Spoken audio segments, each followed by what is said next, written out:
United States of America and to the republic for which it stands, one nation, under God, indivisible, with liberty and justice for all. Okay, Matt, let's start this meeting off with a roll call. Councillor Wyndorf. Here. Halter. Here. West. Here. Zadi. Here. Gelada. Here. Savage. Here. Dimas. Here. Tate. Here. Mayor Como. Here. Councilors, first order of business, we have the approval of the minutes from the City Council meeting minutes of May 5th, 2020, and special City Council meeting minutes of May 7th, 2020. I'd entertain a motion to approve the minutes. Your Honor, Councilman Gelada. I move to approve those minutes of May 5th and May 7th. We do have a motion to approve the minutes. Do we have a second? Second. Second's been called. All in favor say aye. Aye. Any opposed? Okay, we have a full list of presentations and proclamations, and we're hoping that one of our presentations works well. We're going to start off with the Arbor Day proclamation, and we love Arbor Day. We love adding trees to our fine community. We'll be doing that again this year. And our proclamation reads, where in 1872, J. Sterling Morton proposed to the Nebraska Board of Agriculture that a special day be set aside for the planting of trees. And this holiday, called Arbor Day, was first observed with the planting of more than 1 million trees in Nebraska. And the holiday of Arbor Day is now observed throughout the nation and the world. And trees can reduce the erosion of our precious topsoil by wind and water, cut heating and cooling costs, moderate temperature, clean the air, and produce life-giving oxygen and provide a habitat for wildlife. And trees are a renewable resource, giving us paper and wood for our homes, fuel for our fires, and countless other wood products. And trees in our city increase property values, enhance the economic vitality of our business areas, and beautify our community.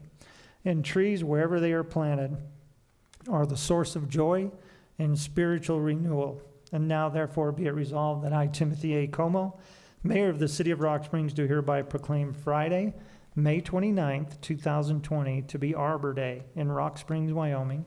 And I urge all of our citizens to celebrate Arbor Day and to support efforts to protect our trees and our woodlands. I urge all citizens to plant trees to gladden the heart and promote the well-being of this and future generations. To commemorate Arbortree, a tree planting will take place at the High Desert Arboretum on May 29th, 2020 at 10 a.m. Is Mark here? No? Okay, we'll make sure that we get that to them, and that's going to bring us to the 307 first month. 307 first month is interesting and well supported, and our proclamation reads, whereas the City of Rock Springs is committed to supporting the success and strength of our local and state economy, and encourages the efforts of our local business owners. And local businesses are the backbone of our economy and are an integral to the growth and longevity of our community. And the strength of local business is dependent on the support of our community. And buying from locally owned businesses not only supports the employees of that business, the money spent locally is used to hire other support businesses such as suppliers, auto and equipment dealers, and contractors.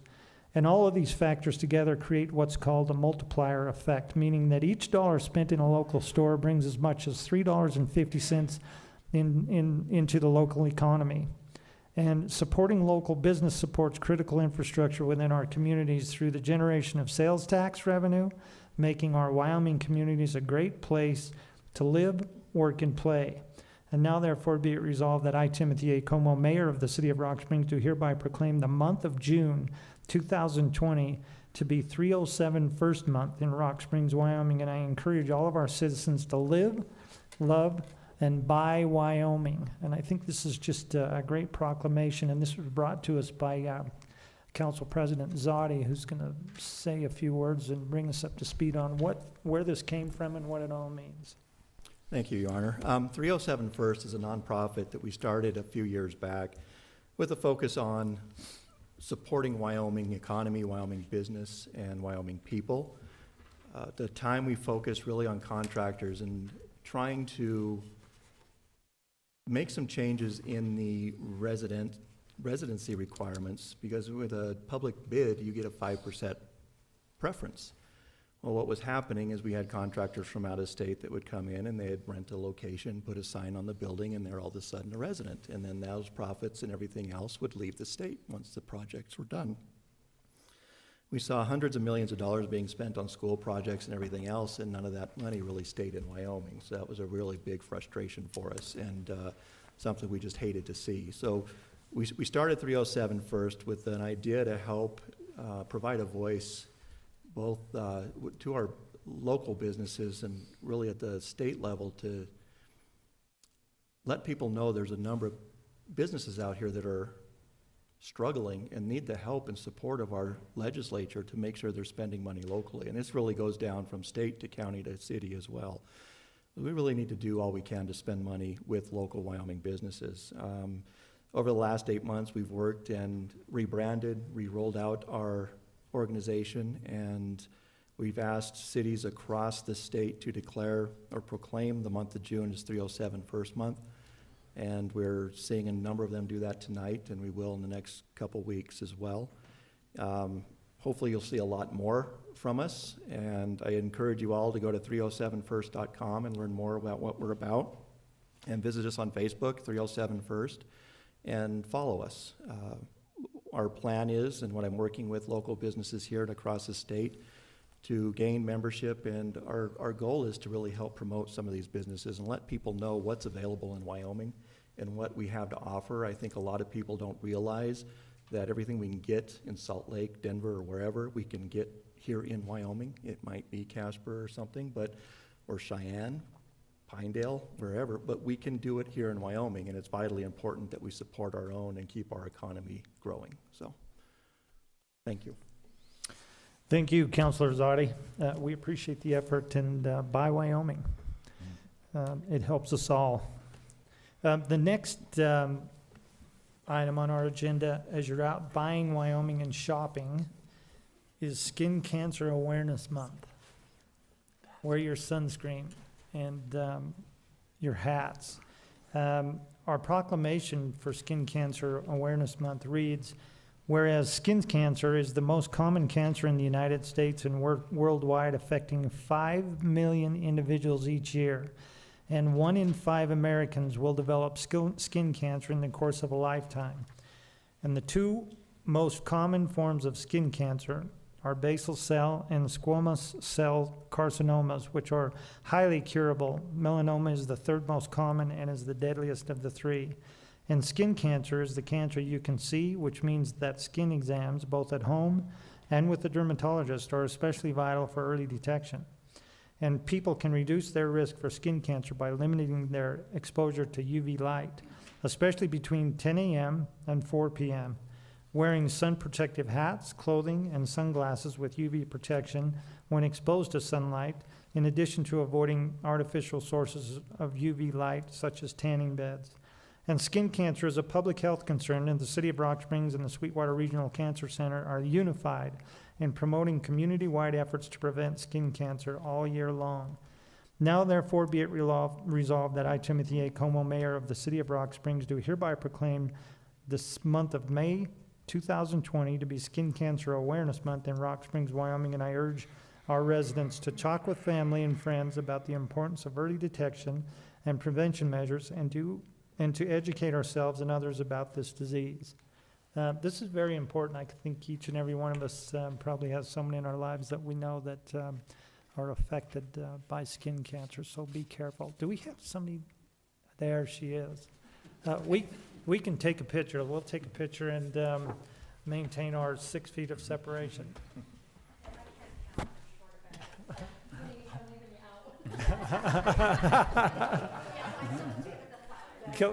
Kelly, did you want to say a few words? Or? You know what, you pretty much summed it right up. That was it, huh? I'll say just one quick reminder. Is this sunblock? Thank you. Might get Pacheco sun. Thank you. Thank you. Don't get in trouble taking his daughter fishing without sunblock. Yeah. So you pretty much summed that up for me. But this coming Friday before Memorial Day is called Don't Fry Day, F-R-Y, because we're all getting out in the sun. And as was stated, just make sure that you're protecting yourself or wearing proper sunscreen, SPF. It's very, very important. So I appreciate your support always. Anything cancer related, you've probably seen me up here a lot. And I will continue to do so and continue to bring awareness to the Sweetwater County. So thanks for the time. Thanks. We'll take a quick picture. We take weird pictures now. Because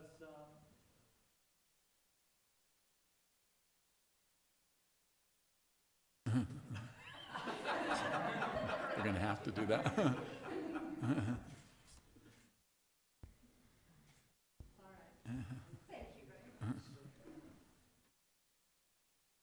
they will be beyond this.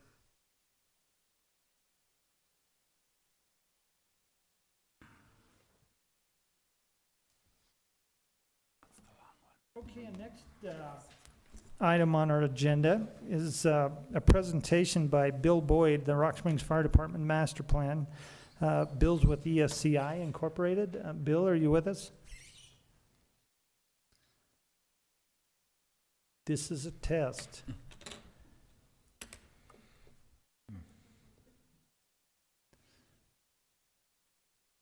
There he is. Yeah, you just. There he is. Hi, Bill. The floor is I yours. think you're muted. I don't hear anybody.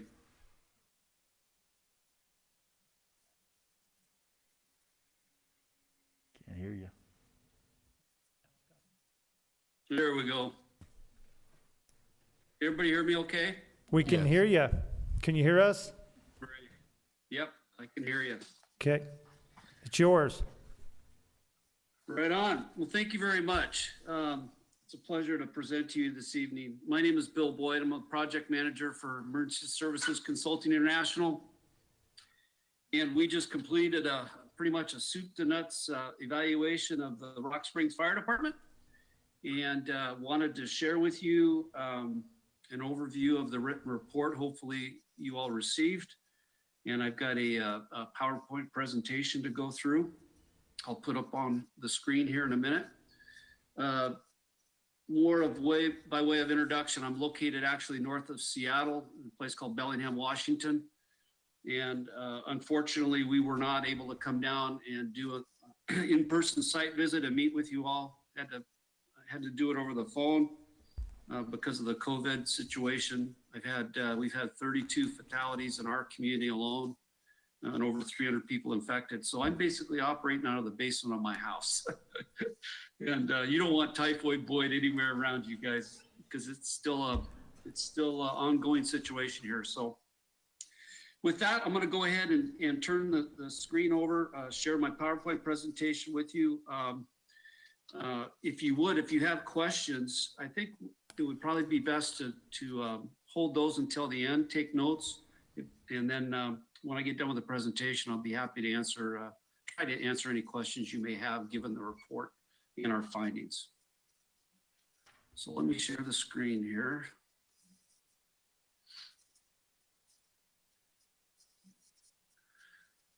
Take me a second to pull it up. Oh, come on. Hang on just a second here.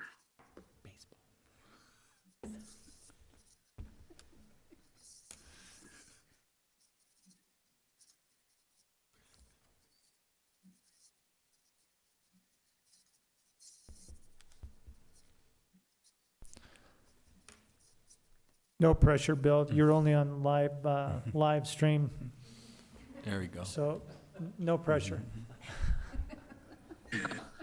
Thanks. You guys see it okay? We can. All right, so let me shrink this down. All right. Trying to go to the next slide. shoot, may have to do this the old-fashioned way. For some reason, it's not letting me scroll through, so I'm gonna have to share it like this. Can you see it okay still? Yeah, we can see it. It's smaller, but I think we can see it. Let's give her a try. All right. My apologies. For some reason, it's not letting me share the full screen. So as I mentioned, we were retained by the Rock Springs Fire Department to do a master plan study. We started that process back in December of 2019 with a data request for, a data request for all kinds of information from the fire department and the city. Financial, budget, incident data, community demographics, you name it. Both the city, you folks in the city and the fire department were very responsive to that request, and we know how hard it is sometimes to put all that data together and get it to us. We took that data, did a bunch of analysis, and came up with recommendations and implementation strategies, which you have before you today. So the analysis included review of the background information that you provided, looked at the past research, your demographic information, including growth management plans, your budgets, standard operating guidelines and procedures, information about the facilities and apparatus, records management system data and incident records. Those are electronic records that are kept in the fire department. And then GIS mapping data from the city, all the centerline streets, railroad data, railroad right-of-ways, hydrant locations, target hazard buildings, all of that information was provided as well. And then, as I mentioned earlier, we did virtual site meetings with key staff, not volunteers, but key staff and employees and elected appointed officials. And then we also did an online survey, which I'll talk about here next. Just in general, we were very impressed with the engagement and the participation of all of the city staff members that we talked to or we interacted with at our data requests via email and so forth. So it was a very pleasant experience from our end as consultants in working with a very engaged organization. It was greatly appreciated. So the first thing I want to talk about is just give you a brief overview of the member survey that we did. We did an online confidential survey using SurveyMonkey. And it was just a very basic survey that asked 10 questions. And the questions were focused on the department culture, how it operates, how it feels about safety, talk about training, emergency operations, and so forth. And then we also allowed people to give individual written comments for each question as well. And the questions they weren't really questions, they were statements that were made, and the respondent was asked to grade the responses of how much they agreed or disagreed with the statement. And so it went from anywhere from strongly disagree to strongly agree, and then in the middle it was just basically no opinion one way or the other. So we had 20 respondents and fairly senior people that did it. Over half had at least 10 years experience on the job. So the first question we asked is, how good is the fire equipment?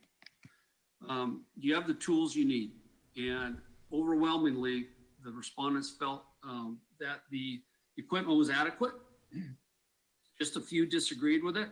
And there's comments in the appendix, by the way, of the report that we've given you that talk about the various statements that these folks made. Next statement was, how adequate are the training facilities and the resources for training, and are they safe and effective? Again, 85% agreed, but out of that, 50% only somewhat agreed. So there may be some issues with training, and I'll talk about that a little bit later. By far, the most negative response in all of the statements, 10 statements, had to do with the adequacy of station facilities and maintenance. And when you look in the report, you'll see lots of comments about that. Programmatically, there appear to be some issues with the size of the stations. And in the virtual tour that I did with Chief Wamsley, especially on the apparatus floor, I noticed that, they're very cramped. And so the employees, felt fairly strongly about issues that are going on with some of the stations. Conversely, they feel safety is a pretty high priority in the department. But as firefighters, this is kind of a cultural thing. We always focus on safety, and safety can't be high enough on the priority. So people always have higher expectations of safety. And so 20% only somewhat agreed with that statement. The next question was, how familiar were the employees, the firefighters, with special target hazard buildings and facilities in Rock Springs?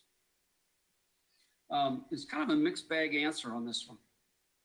Indicated to us that some of the employees, of almost half, felt like they were only somewhat familiar with the special hazards that are in your community. And to put that into realistic terms and recent terms, LA City Fire Department, day before yesterday, responded to a fire in a hash oil business. And firefighters were up on the roof, and they were inside that building, and they didn't know exactly what was being done in that building, what the manufacturing process was, but they felt like something was wrong. They started to back out of the building, and the building blew up, and it critically burned 5 or 6 of them, and it burned 11 of them. So knowing your target hazards and what the hazards are in the buildings in your community as firefighters is extremely important. The other statement that was made is we asked how well Incident Command System, ICS, which is the emergency management system that by law has to be used on every emergency incident. How well is it used? Is it used appropriately? And 80% overwhelmingly agreed, said, yeah, everybody uses it right. There are some people that said some of the, across all 3 shifts, it's applied slightly differently. And so some of these people disagreed with the statement. Then last but not least, it was, we asked about the adequacy of EMS training and equipment. Overwhelmingly, 90% felt like the training was adequate and that they had the proper equipment to deal with emergency medical incidents. So, with all the data that was provided, all the background information, we looked at the organizational history, how it was developed. We looked at how the fire department was currently delivering its various services, whether it's emergency response, EMS, fire suppression, building code, fire code enforcement, training, etc. We looked at how you folks do business, lines of authority, who the chief reports to, how the city council works, the design of the organization, budget and financial resources, and then community demographics and growth history, because that's how we based our projections going forward in this master plan of what your community, what we think your community is going to do next, or in the future, I should say. So we looked at administrative and support staffing levels, staff allocation, who's doing what, where is the focus of various, who's doing what programs and how much time they spend in their programs. We looked at the staff scheduling and how they're paid. We didn't do any kind of pay analysis or comparison with other like organizations that wasn't in the scope of work. We just quantified how pay is done, how they earn overtime, those types of things. We looked at the incident performance, what we call the standards of cover, of how well they perform and go on emergency responses, and you'll see some of those numbers here in a bit. And then we looked at how they deploy, what their operational deployment practices are. This is the current organizational structure. You got a fire chief, admin assistant, and then 3 battalions, and 1 battalion chief that's a fire inspector, fire marshal. Very, very classic hierarchical paramilitary organization in a lot of fire departments. With that said, we feel that the administrative support for this department, given the size of the department and the scope and the mission, is a little bit light. You don't have any bench depth. If Chief Wamsley gets hit by a car, hopefully not, look both ways when you go out in the street. But if he does happen to get tagged and he's out of commission for, a month or 2 months, who's going to step in and do that job? Because not anybody can just step in and be the fire chief. It's a very complex, very political sensitive position, and you need a true leader in the organization. So when we look at the administrative overhead and how that is applied, we look at what's called a continuity of command and span of control. And this organization is set up classically to be in line with the incident command principles of continuity of command and span of control. Did I hear somebody have a question, or was that just somebody coughing? Is anybody there? Can anybody hear me? Anybody have questions? We're following along. So far, so good. All right, great. Talking about training real quick. Our analysis on training is the department uses these called task books, which are basically paper tools with objectives in there of things that firefighters need to accomplish in a given year and get things checked off to track their training and acknowledge and certify that they have completed the required annual training. Those task books are in line with an annual and a monthly training calendar that's created and administered by a battalion chief that's in charge of training. He's an operations battalion chief that has training under his department-wide training under his scope. And we'll talk a little bit about that later. They use certified fire instructors, but there is a lack of consistent training program oversight and support. And that's because it's an operations battalion chief that works a shift. So he's not working a 40-hour work week. He's working a regular shift, but yet he's expected to support and oversee training being done on the other 2 shifts. And in talking with him and some of his colleagues, there's a gap there. We also noted that when I did the virtual site tour with Chief Wamsley, that training building that they have there needs some pretty serious repair. And it's got some issues from a safety perspective that should probably be taken care of. Moving on to talk about the fire prevention division. Fire inspector, well qualified for his code enforcement, does a great job there. But again, there's no bench depth in that position. So when he goes on vacation or is sick and there's code issues that come up with the building department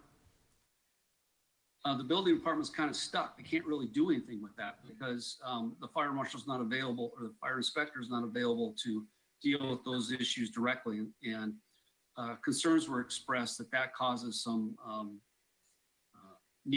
not needless delays, but delays, and it isn't really great customer service. Conversely, the fire prevention division, and in fact, the department as a whole has a very strong working relationship with the school district. They do a fabulous job in interacting with the school district and providing fire safety education to the schools, engaged in that.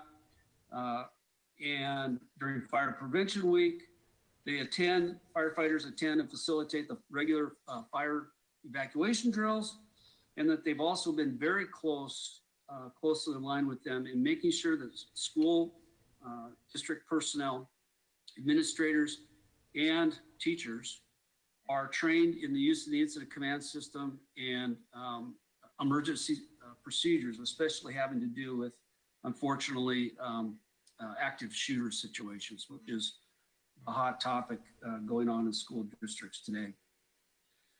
So they also do what they call a fire law leadership academy and provide mentoring and training opportunities for 11th and 12th grade students to explore a potential fire service career in the future. And that's an excellent program from our standpoint.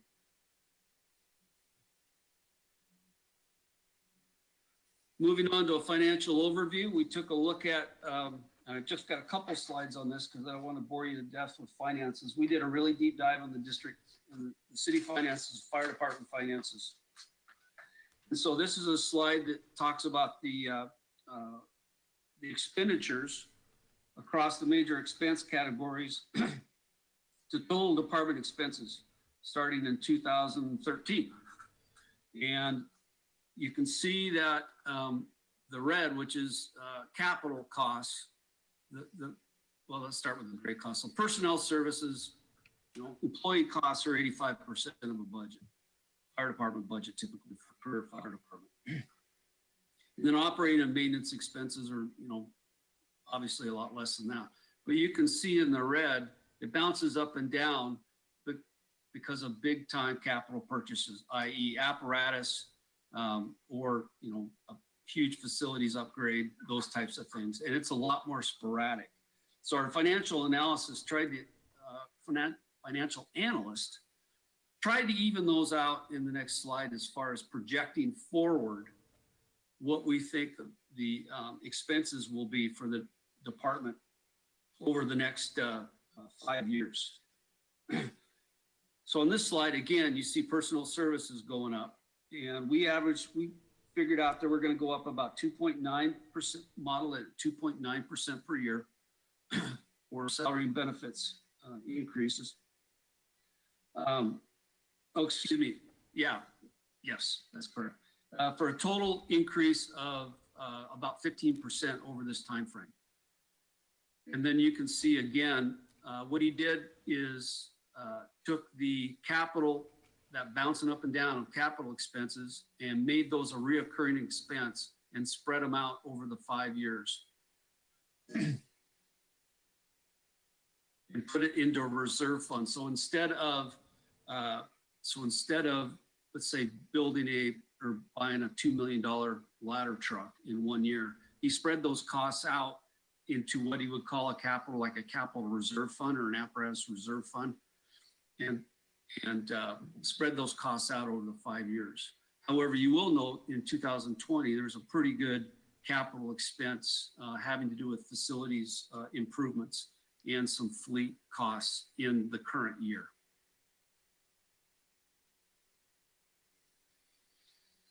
So our assessment of capital facilities took place via FaceTime. Chief Ramsey was gracious enough to take his phone and walk me around and give me a virtual real-time tour of the stations.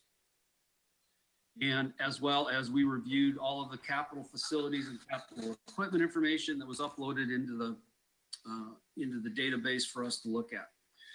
And our general impression was you've got adequate living spaces, but you have very limited storage and apparatus floor space in each of the stations. Over the years, fire engines have gotten bigger,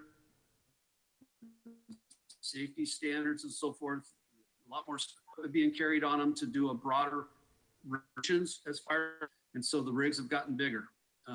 And so the apparatus floors have gotten more cramped because those equipment are taking up a lot more room. Noted that a lot of fairly expensive equipment is being stored in trailers outside because there's no room to store equipment inside.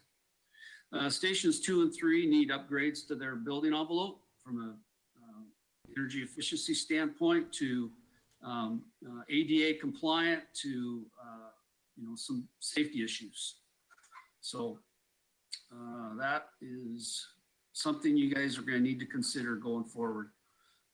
As far as the fire apparatus goes, almost all of them are in really good condition.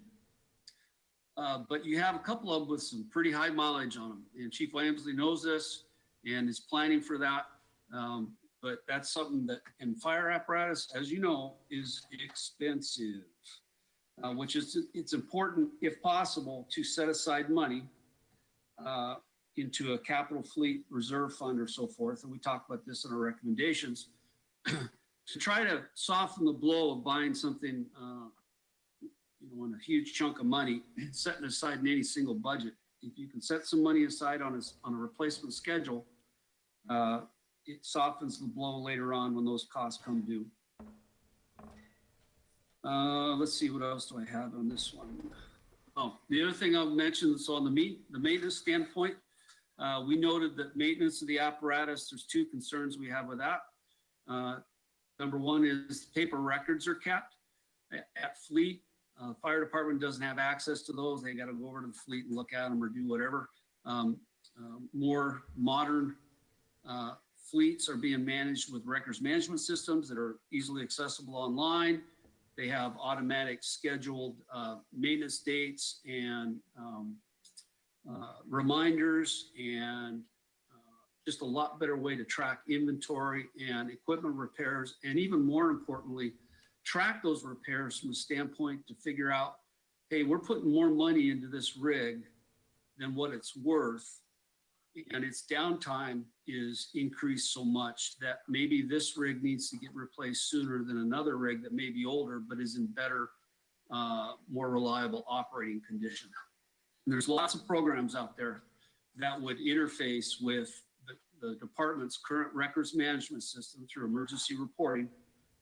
Halligan's the name of a program out there that tracks fire rolling stock inventory and can interface and do that tracking for the department and for the city. So we think that's something that would be good to do. Whoops, excuse me.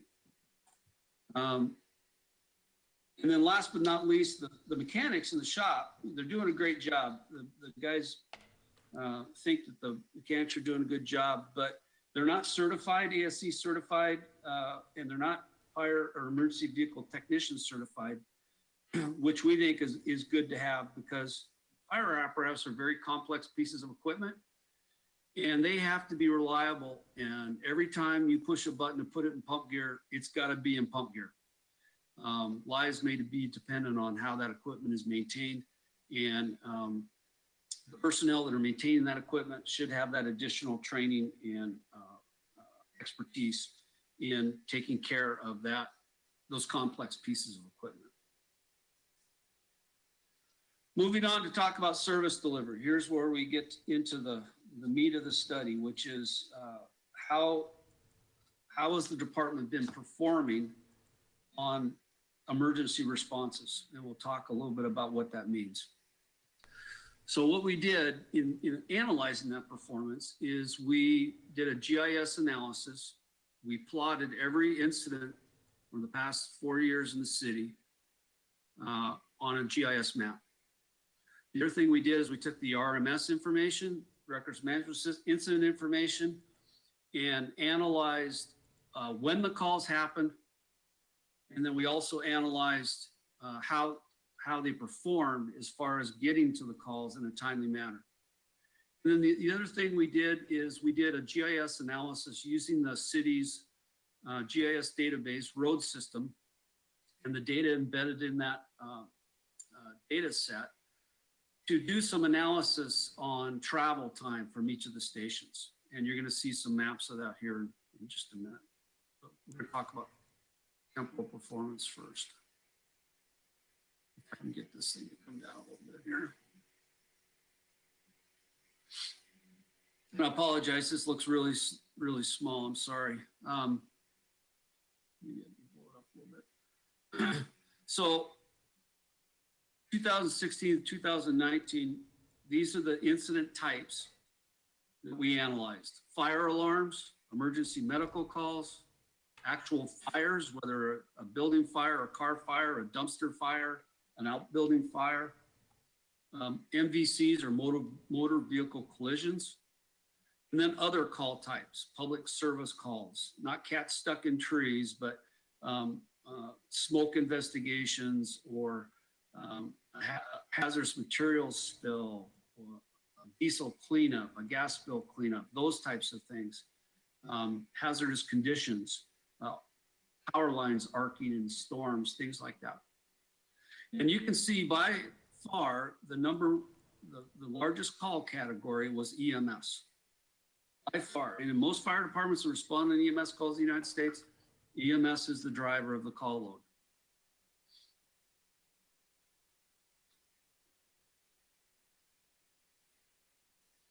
Another example of this, just to give you the percentage of what the different call types were over that 4-year period. And you can see EMS overwhelmingly at almost 70% of the call load. The other thing we looked at is when do these calls occur?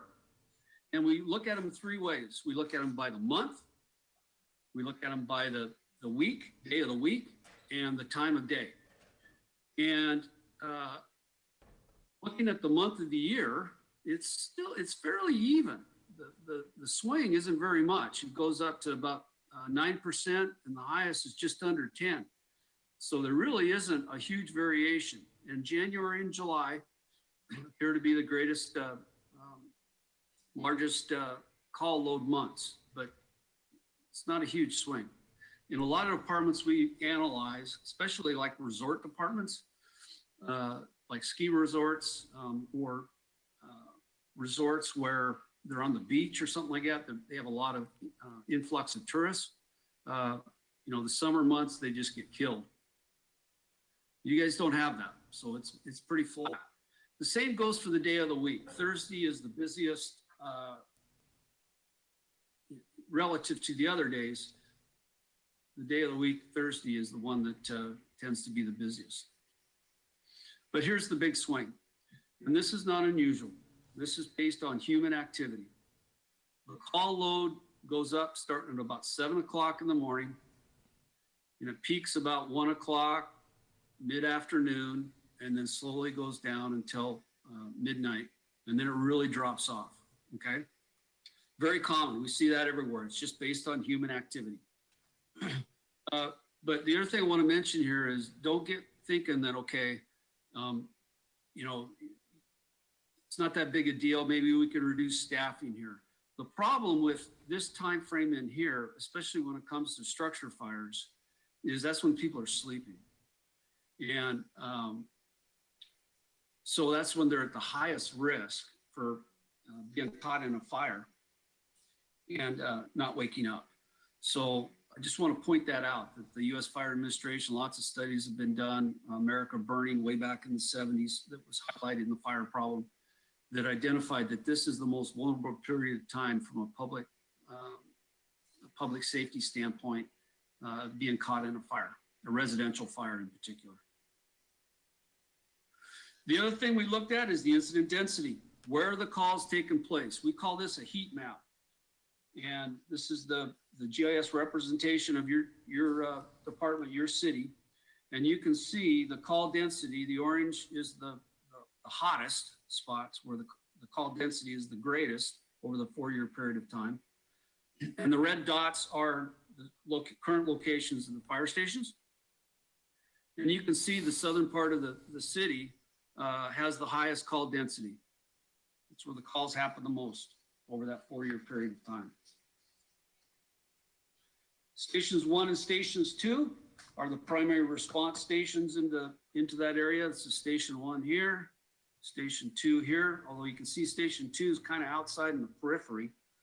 So it's not necessarily located in the best spot, but it's okay. It's not that far out of whack. And then station 3 is located up here, and it obviously has response to fewer calls. We even broke it down further and said, okay, where are the fires happening? And this is not a surprise from our standpoint. I kind of figured this out going into this, that the fires were going to be occurring in the highest density and the oldest part of the city. And that appears to be the case here. And then also fire incidents occurring over in the commercial area on the other side of I-80, on the freeway there, down south. And there's some residential density in there as well.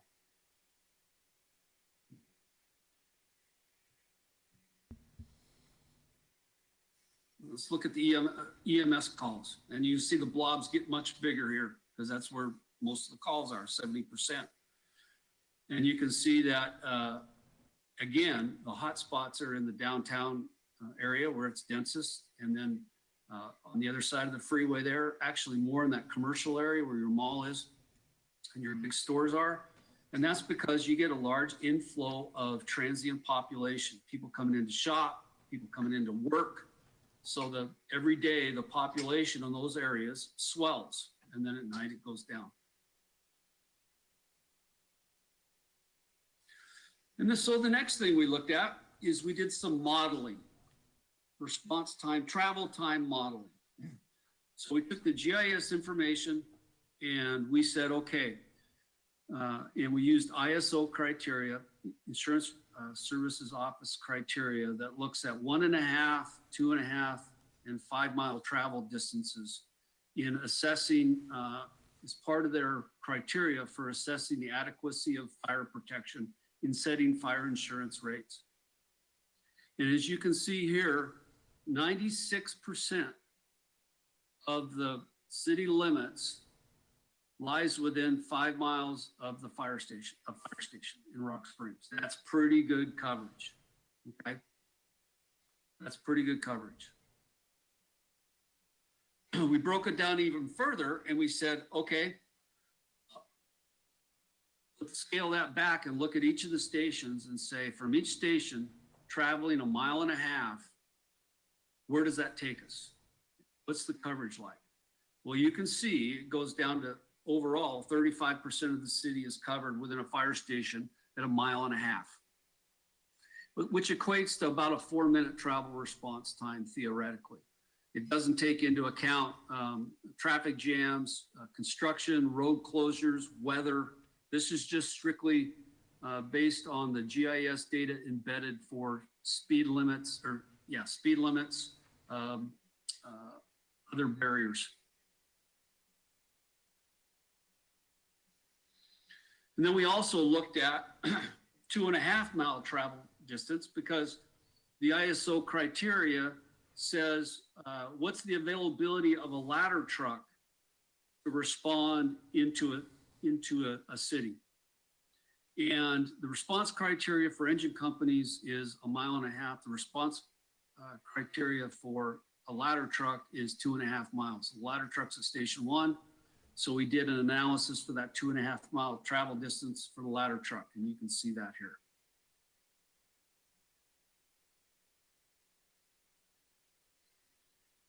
So what we did then is we overlaid a 4 and the 8-minute response time based on that earlier analysis we did from each of the stations. And this is station 1. So theoretically, the yellow shows that theoretically engine 1 or ladder 1 should be able to respond theoretically into that yellow area within 4 minutes. And I'm talking about just travel time, just drive time, not the other response components, which I'll talk about in a little bit. And then the 8-minute response time is shown in orange. So going to station 2, you can see the yellow moves to the right. And the orange moves actually pretty well up into station 3's territory as well. I want to point out, see the gap on the left? To the west of I-80 there, and that's residential, dense residential, single family homes. And you can see there's a response gap there, which we'll talk about later. Station 3, you can see up here, has pretty good response coverage into this area. It's not really super developed yet, and then they've got some pretty good response time, 4 minutes down into here. That must be this road here is at a fairly high speed limit on it compared to the rest of the roadways. And then again, it covers pretty good, especially to the west side within 8 minutes.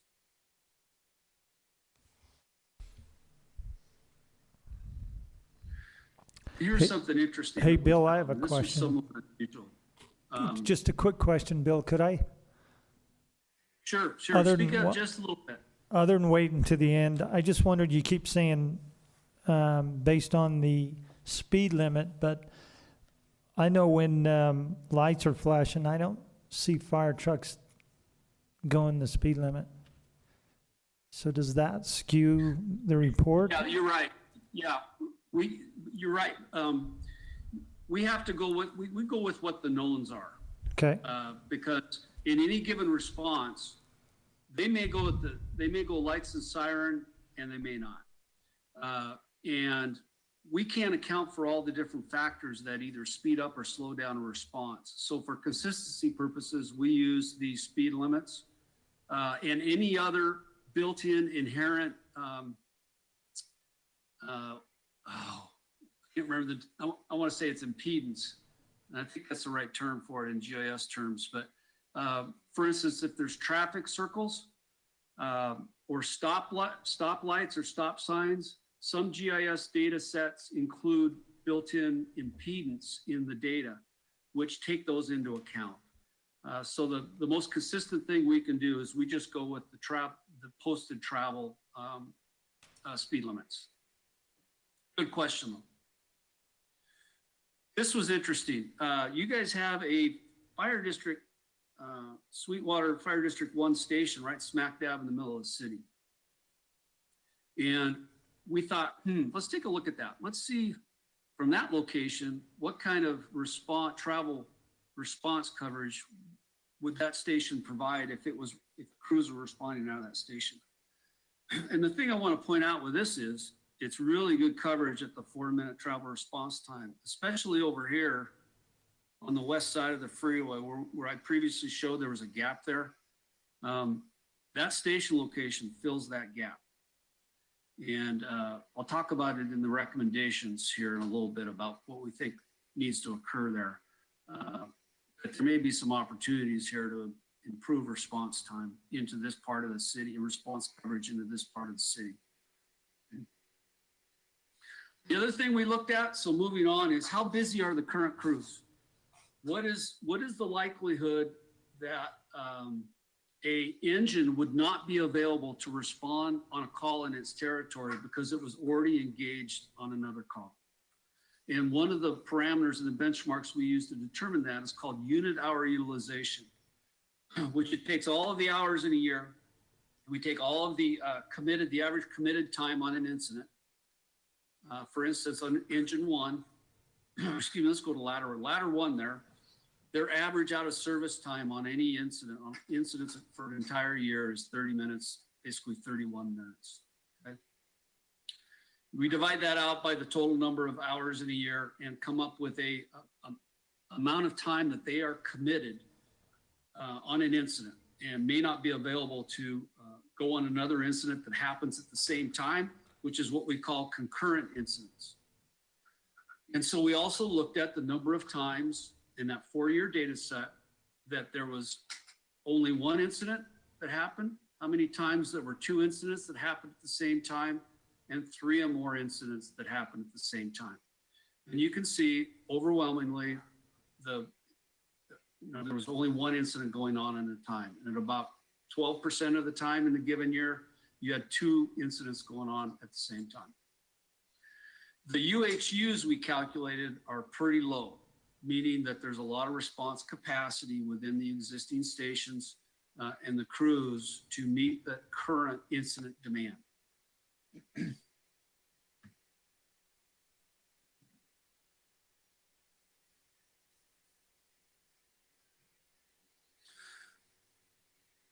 The last thing we looked at is how well do the crews respond on calls? How fast?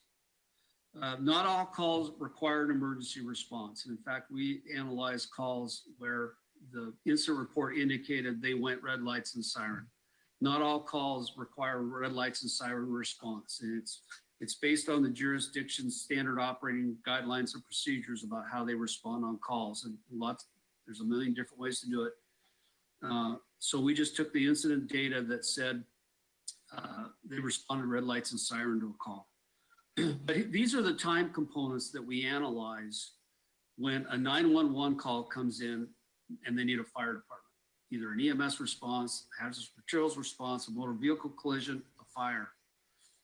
We look at the call processing time, the turnout time, the travel time, the turnout time and the travel time together, which is the response time, and then the total response time, which is from the time that the person calls 911 until a fire truck shows up at the door. National standards, 1710 standards and National Fire Protection, NFPA standards have identified that call processing time should take place at 64 seconds or less, 90% of the time. We call that a fractile response time. So what we do is we analyze all of the response time criteria or response times, and we figure out what is the time, that time component that they met 90% of the time. We don't use averages, we use the 90th percentile, because that's what the national standards are based on. Excuse me. So we look at the turnout time as well. The turnout time is once the call is processed and the station is alerted, the crews are alerted to go on the call, how long did it take them to get out the door from the time they were alerted, okay? For EMS calls, advanced life support EMS calls in particular, that turnout time should be 60 seconds. If it's a fire call where they have to put on their turnout gear before they get on the rig, they give them an extra 20 seconds to do that. That's the standard.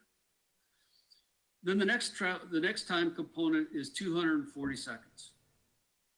Okay, the 4 minutes. From the time that they start their response until they pull up to the door or pull up to the location, 4 minutes, 90% of the time. And then the response time obviously is the addition or the sum of the turnout time and the travel time. And then the total response time is all of the above added all together. So that's the criteria we benchmark against. And here's the performance that we came up with.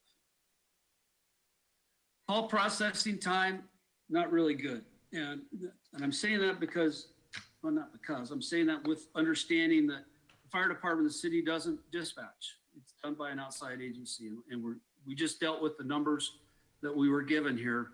But, you know, 4 minutes and 45 seconds to process an EMS call. You know, that appears to be a little bit long, but we didn't go in depth analysis on this because it's really outside of the department's control. We just noted it as a factor. But here's where the fire department comes into play. Turnout performance. And again, this is to the 90th percentile. On EMS calls, the benchmark's a minute, like I talked about earlier, 60 seconds. Benchmark for fires is 80 seconds or a minute 20. For all calls, their turnout response time performance for turnout was 2 minutes and 28 seconds. Slightly longer for fire, and that's gonna be that way because on all of those calls, they're putting their turnout gear on. It takes a little bit longer. EMS calls, it's a little bit shorter. They don't have to put their turnout gear on. Motor vehicle collisions incidents, the turnout time is a little bit higher. And again, it may be because in those circumstances, the crews are putting their protective gear on. And the same with the activated fire alarms. And then other calls, all other call categories, you can see that response time performance or turnout time performance is much higher. And again, some of those may be because they're non-emergent calls. The first arriving travel time performance, again, the benchmark is 4 minutes from the time that they begin their response until they get there. And you can see that they're well over the response time benchmark in all categories. Now, I just want to state that I haven't done a few of these studies. I haven't seen anybody yet that has met this 4 minute response time benchmark. It's a benchmark. It's something to attain. It's a goal to go for, but there's all kinds of factors that make it difficult to achieve that. And you can see the fires is 6 minutes and 53 seconds. EMS is higher actually for first in. And that's probably just the nature of the fact that that's 70% of the overall call volume. So the sample or the incident data is much richer and much more plentiful for EMS calls. So the more calls you get, the more data you analyze, the more that time's going to change. Whoops, excuse me. Total responder, sorry, gotta back up here. Turn and travel response time performance. Again, the benchmark is 5 minutes for EMS, 5 minutes and 20 seconds for fires. And again, under all calls, it's 7:25, so about 2 minutes over.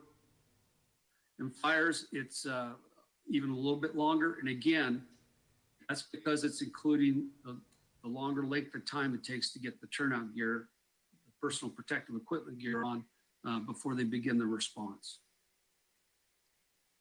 And then the total response time performance. In all of these categories, the other call category, which includes some of the non-emergent calls, extends this time out.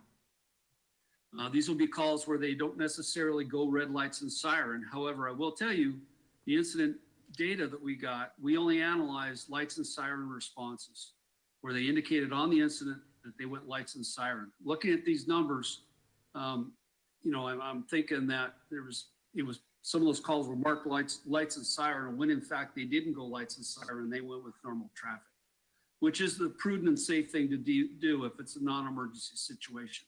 And fire departments across the country are sent on non-emergency situations. You know, we're the jack of all trades kind of organization.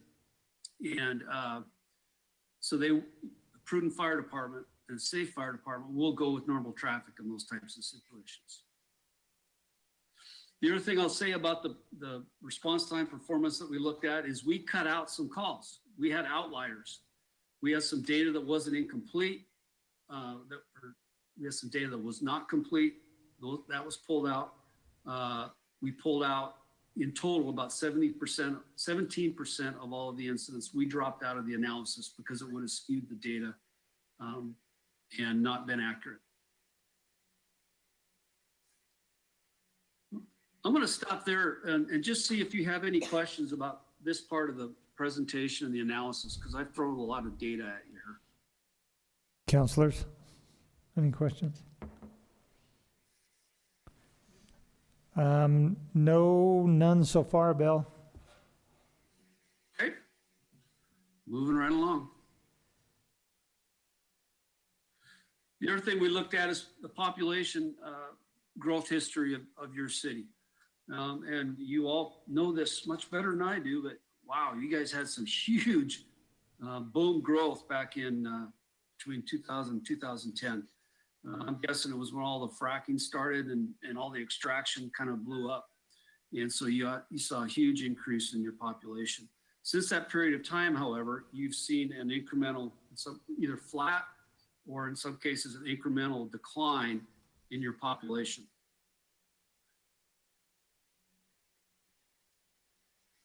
And in fact, we pulled up the Economic Analysis Division in the state of Wyoming to look at their projected trends. And you can see here that they are projecting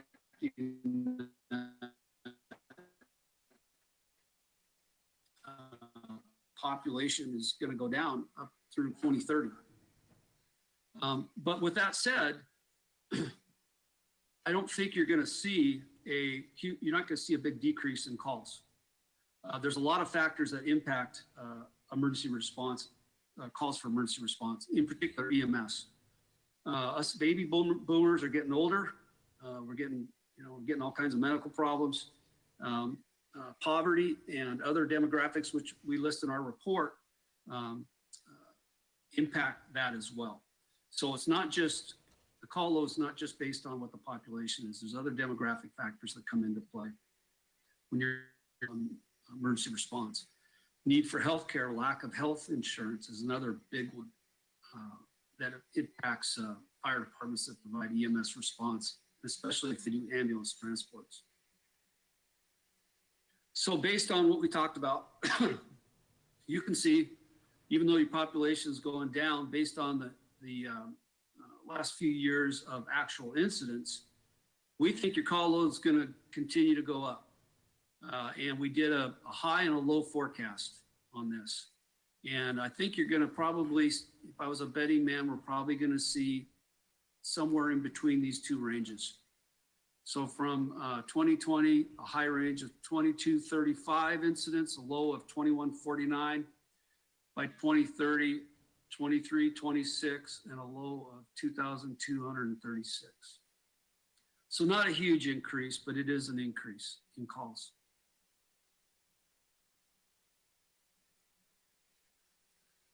So if this growth occurs, and then we had conversations with the planning department,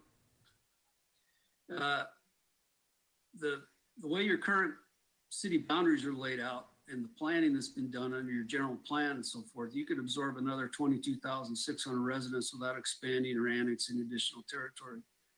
You got a huge chunk of land up north of Stagecoach Drive, and I apologize, I've never been able to pronounce it, Embarcadero land up there, and BLM land up there, which may get developed first. It's additional development that goes on. Your staff feel that may be where, if you had a Ouija board, that's probably where the growth would go first.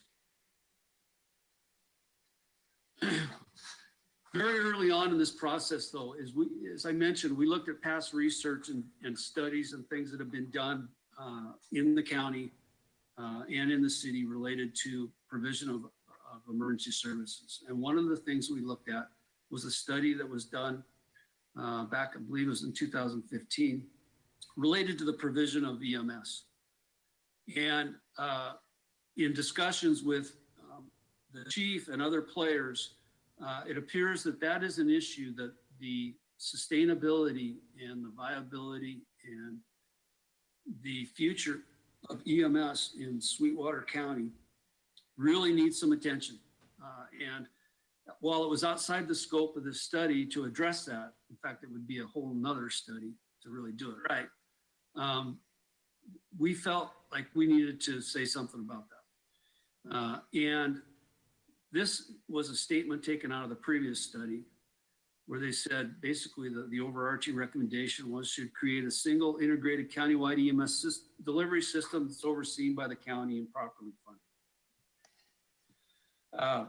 EMS is a major challenge across the United States right now. And it's an extension, and it's an issue having to do with the overall issues with our healthcare system.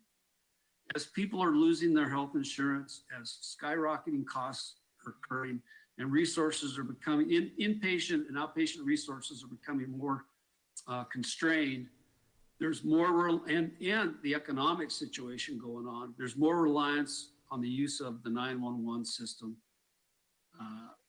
for medical care. And there's all kinds of programs and innovation going on in that regard to basically take EMS systems and operate them in non-traditional ways. A community paramedic program is one example of that, where paramedics are trained to provide more in-depth patient care and connection with social services to people who don't have the means but have the high need for additional medical care. An example would be a low-income resident that is a very fragile diabetic and has been into the ER once or twice a week to have their blood sugar managed. An extension of somebody going out and meeting that person in the home, not a physician, not necessarily a nurse, but a highly trained paramedic with additional skills and practice ability to apply more advanced protocols. And even equally as important, connect that person with social services and follow up can help keep those people out of the emergency room and reduce the overall cost of service. But first, the sustainability of the EMS needs to be seriously considered, and that's one of our recommendations. There needs to be some work done there. So speaking of which, let's talk about now, finishing up here with about 25 of our recommendations, and I'm going to blast through these because I know your time is valuable, and I tend to get long-winded. Excuse me. So we came up with a series of recommendations, and we placed them into short, mid, and long-term strategies. And when I say that, I said these are just suggested timeframes. So from 0 to 1 year, 2 to 3 years, 3 to 5 years. Is kind of the timeframes we looked at here. And improvement goal number 1 is we think the department needs to do a strategic planning process. Once this master plan is done, needs to engage either locally or our company does it, lots of companies do it, and engage the community and engage the internal stakeholders and come up with a 3 to 5 year plan, goals and objectives moving forward where everybody's rowing in the same direction to do a strategic a strategic effort to improve or maintain emergency services to the community and meet community expectations. So a good strategic plan identifies and quantifies what the recommendation, what the strategies, or excuse me, strategies, what the priorities and the expectations are of the community in providing emergency service. Take those expectations and priorities, internally sit down as a team and figure out, okay, how do we meet those and what do we need to do as a department to improve emergency services?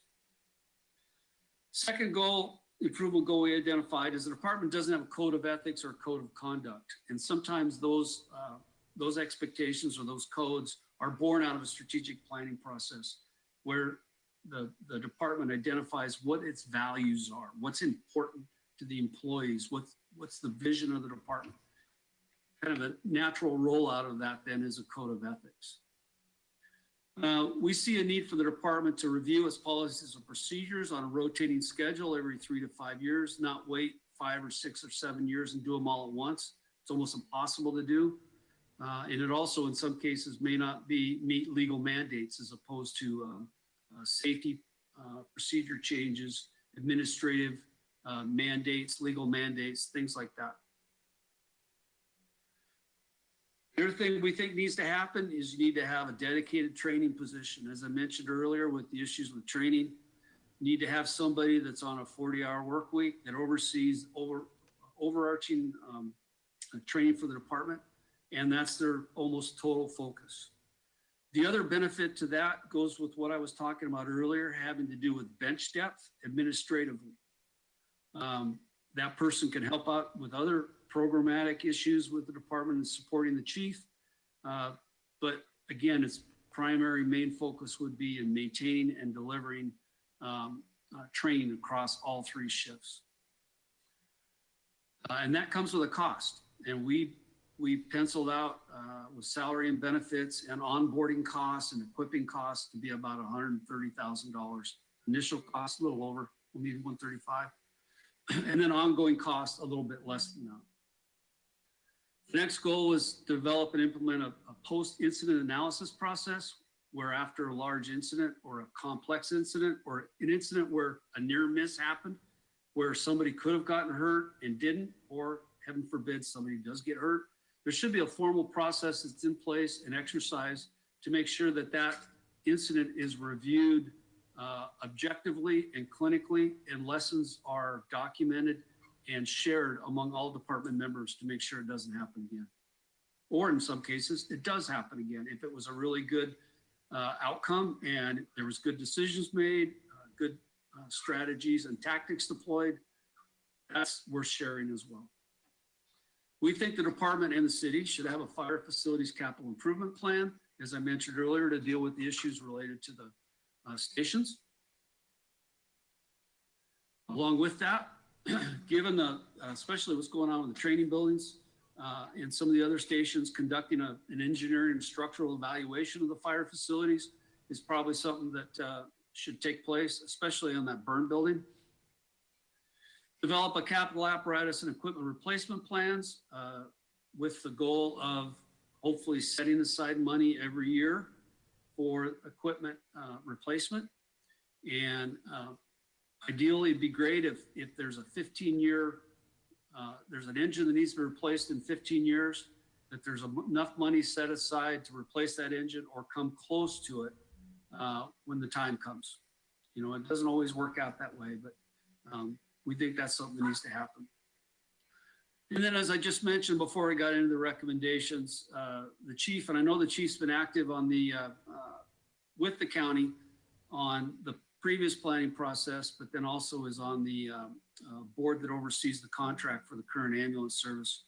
But stay engaged in that process.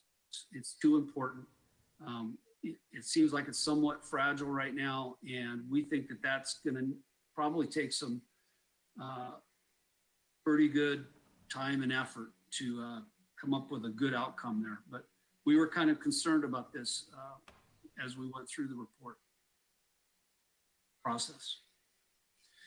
As I mentioned earlier, when we talked about the survey, Some of the folks aren't feeling like they're well versed on what the target hazards are in their first due areas or throughout the city. And we think the pre-incident plans and target hazard occupancies, that information that's available on a fire truck needs to be bolstered. And then include information on department training activities, meaning the crews should be out occasionally going through these buildings, either doing a walkthrough or in some cases actually drilling, doing manipulative skills drills in these facilities and identifying hazards, locations, just becoming familiar with those buildings and building the lessons learned in those trainings into those pre-incident plans. The next one is establish an auto aid agreement between Sweetwater County 1 and Rock Springs Fire Department. Right now, if there's a call that comes in and it's next to Sweetwater Station 1, Rock Springs is going.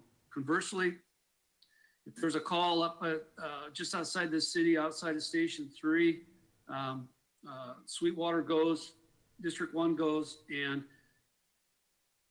you could be driving right by the station. Now, both agencies will call mutual aid, will call for help on the radio and say, hey, could you dispatch Station 3, Rock Springs Station 3 on that call? But it's not automatically built in. And you have to rely on human behavior. You have to rely on somebody's memory and their feeling of the day of whether they want to call Rock Springs or vice versa or not. And we think that should be institutionalized and it should be automatic, especially on structure fires. Right now, and you'll see it in the report, if a structure fire comes in and all the units are available, you get 10 people on the initial response, not counting staff officers coming from outside. That's not enough people. To meet standards, meet national standards is 15 people. And so you're a little short as it runs. And I understand, that's your staffing is your staffing, but when a structure fire happens, they're high intensity, high speed incidents, and you need a lot of people, especially at first, to be able to rapidly mitigate and control a fire because it grows exponentially every minute. And so we think that there needs to be a better coordination between the county and fire department on that. We also think that the department should have a social media use policy.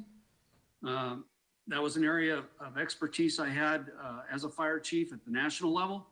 And there's fire departments and actually public safety agencies across the United States that have gotten in serious trouble and employees have been actually fired because of inappropriate use of social media. And you've probably all heard stories of that. But we think that that's something that very easy for the department to do and train everybody on the use of social media.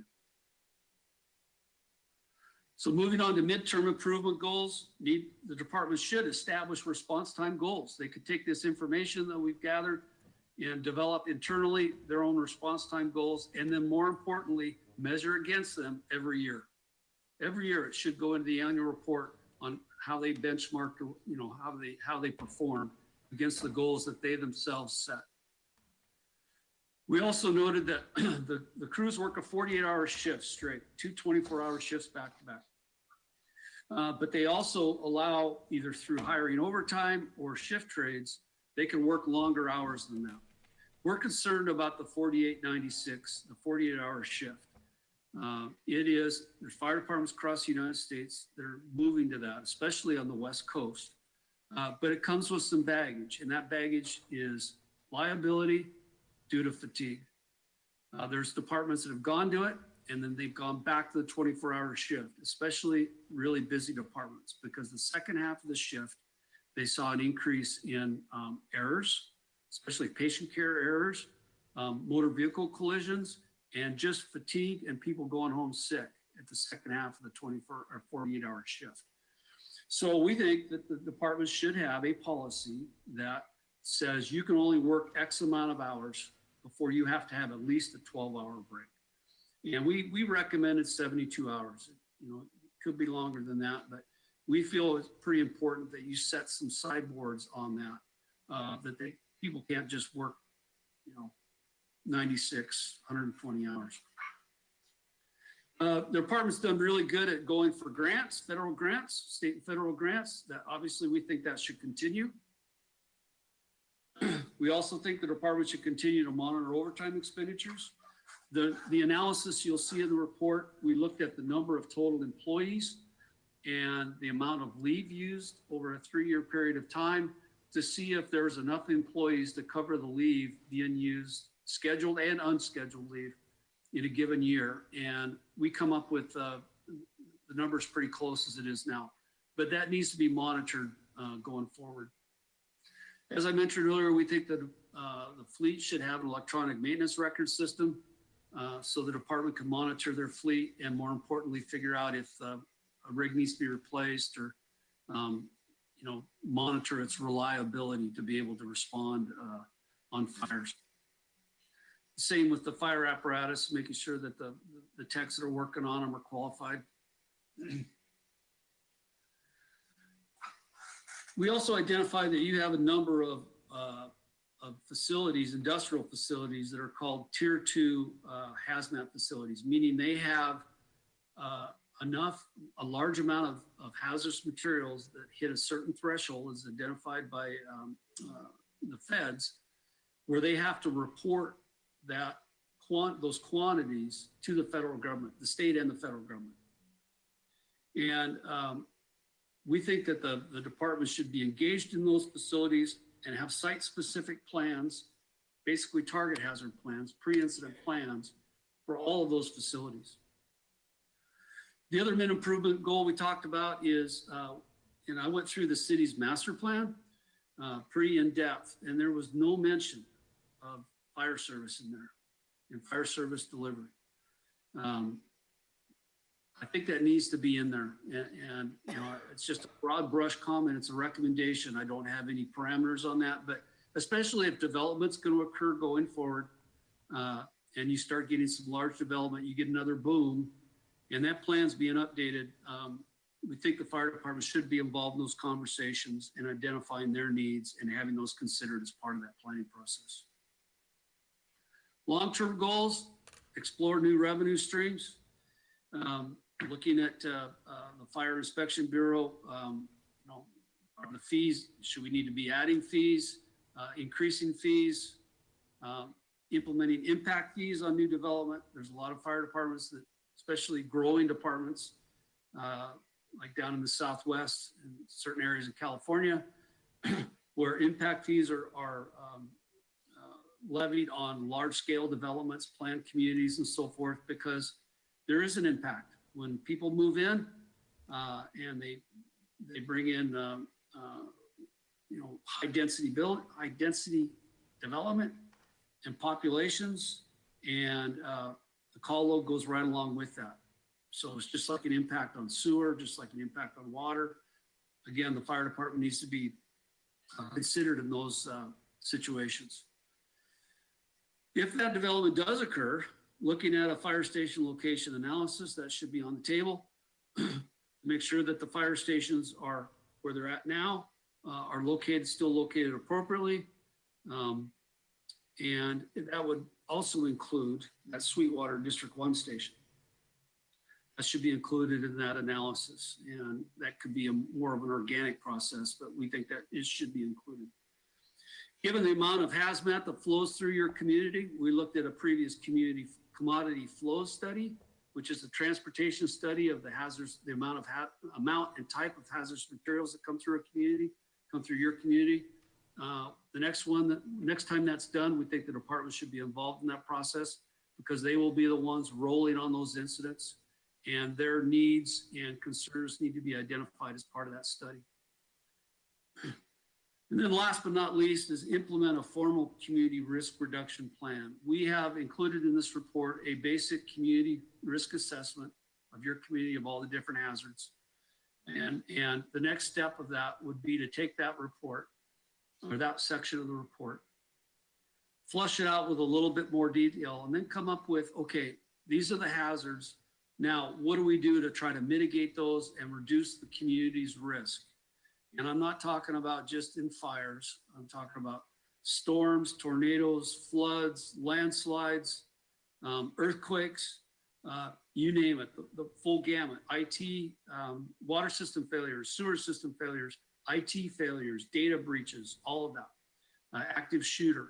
There should be a holistic plan put together to mitigate those types of events and hopefully prevent them, but at least identify how you're going to deal with them if they do occur. Okay, that's it. I've blasted through a whole bunch of information. I'd be happy to answer any questions. Or try to anyway. Bill, could you repeat all that? No, I'm just kidding. Did he hang up? Sure. That's a lot of good information. I'd have to say after reviewing the master plan before, this information, a lot of this, I think most, if not all, on the council are very much aware of, and would be some exciting information had we not been at the point of cutting about $7 million out of our budget. But I believe we've always known that we need to, to be cognizant of a new location as growth happens on our north and west side. I like the idea of taking a look at the fire stations and apparatus as part of an impact fee towards large subdivisions, similar to what we do with water, sewer, and the like. But good information. Councilors, questions? I just wanted to say thank you. There's a lot of information that I'm still trying to digest, but what stuck out for me is working in conjunction more with Fire District 1. I think when we look at training facilities and that, they have a new facility, and I think it would be ideal if we could train together as a group, both departments, and utilize those facilities. And it's been talked about a lot about mutual aid, and I know there is a mutual aid agreement. It's just not automatic. I don't know how we'd go about pursuing that, but I'd like to see that worked on a little bit more, because there is that part of town, my neighborhood, that is out of that 4-minute range. So, I know that part of town has been talked about for a while too, of it's reaching the limit of response time, and so there is a need for either an agreement with the fire district or to have a facility out there to help improve those times. So. And I reading some of the notes on the training facilities, and I agree. But with firefighters, you spend $1 million and you build a new fire training tower. The first thing they do is light it on fire, and it starts to show its wear and tear. But it's been there quite a few years, and we need to take into consideration the repairs or replacement of that soon, I'm sure. But the location, don't worry, Bill. We're just as confused as you on why we have a county fire station in the middle of our town. That's always been a concern, but the coverage is good. And should they ever decide to move, maybe securing that facility might be a good idea for coverage, because it sure has some great coverage on the west side as well. But good information, and like I said, a lot of this we were well aware of, but it brought to light some new information that I believe we will consider as we go into budget planning. Should we see sales tax ever come our way again? Councilors, any other questions? Bill, I appreciate your time here today, and most likely, can we email you, call you if we have some questions that come up? Oh, absolutely. Yeah. When we finish a project like this, we don't just walk away from it. We stay available for up to a point for further, consultation, input. A lot of times when people really do a deep dive, they have questions about a particular recommendation or some data we have in there and how we calculated stuff. I'd be more than happy to follow up going forward on this, because last thing I'd like to say is we like to see our projects succeed.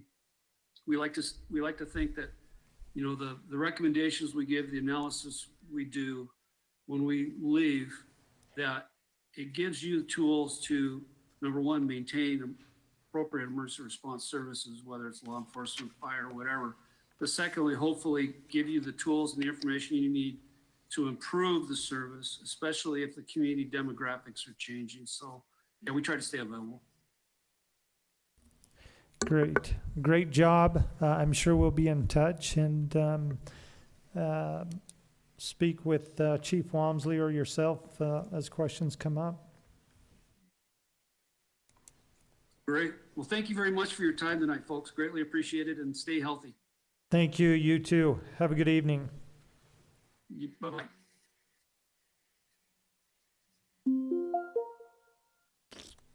Okay, that was a lot of information.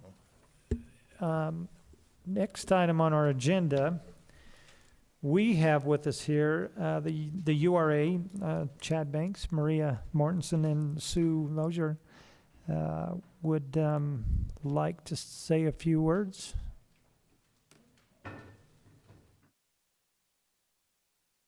Hi, thank you for letting us come tonight. We have brought a small gift for Glenyce from the board and staff of the Urban Renewal Agency. It was custom made by Susie Von Ahrens, and we hope that it will go well in your new home. Personally, I first met Glenyce when I got my first job at a nursing school, and we worked together, 25 years ago, I think, at the Women's Health Center. And then it's been like 9 years since I was invited to participate as a volunteer with the Urban Renewal Agency, and Glenyce was at the very first Promotions Committee meeting that I attended, and at almost every meeting I've been to since. She's been our liaison for almost her entire time on council, and she volunteered with the Urban Renewal prior to her time on council. It's no surprise to you guys who serve with her, but she really puts her heart and soul into everything that she does. She attends our board meetings, committee meetings, and just lots of extra volunteer things every month. Thank you. She volunteers at all the events that we host in one capacity or another. When we need to find something unique, Glenyce will hit secondhand stores, yard sales, whatever she needs to get exactly what it is that we need. And she always brings back her ideas from her travels around the country to share with us. Whoever fills her seat will certainly have big shoes to fill. We can't thank you enough for your time and dedication, and you will be missed. And I just want you to know personally that Rock Springs is a better place because of you. So can I come up and give this to you? Is that all right? See if you get arrested.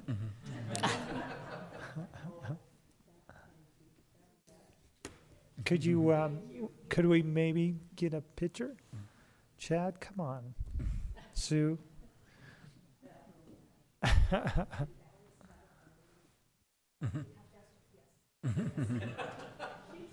Alice was our go-to. And those are the colors because my husband is, but he can see these colors very well.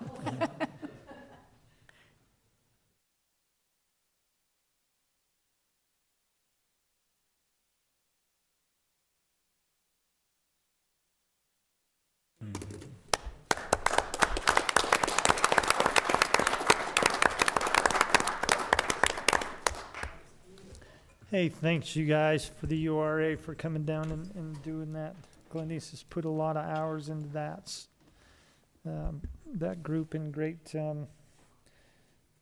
ideas, always doing good work. Couple of words that come to mind for me in regards to Glenyce, and this is just tough for this entire council, but I was jotting down a few words. Dedicated, dependable, always a visionary, may have never missed a city event. She may have said she did, but I think she didn't. Class act. Hard to lose great people like this. And she's just, their personality, she always looks like $1 million, and she'll be the first to tell you, oh, I bought this for $7. You're like, what? I need to maybe share some of that information with my family members. But I've known Glenyce for a long, long time, and I can tell you the city is definitely, and I think Maria said it, the city is a much better place for her and Mike having been here. We wish them the very best. Those are large shoes to fill. Well, I think we're all nervous because now we, some of us are going to have to attend ribbon cutting. And yeah, I mean, if you didn't know, you ribbon cuttings come up. We're all busy, but you always knew Glenyce was going to be there, and so you didn't feel so bad because she just was. If Ward 3 knew the representation, not only the city but Ward 3, they got the bang for the buck because let me tell you, I know councilors make some big bucks, and if you divided it out, I'm not quite sure it would all add up. But Glenyce, we wish you well. We did first of all get you a plaque.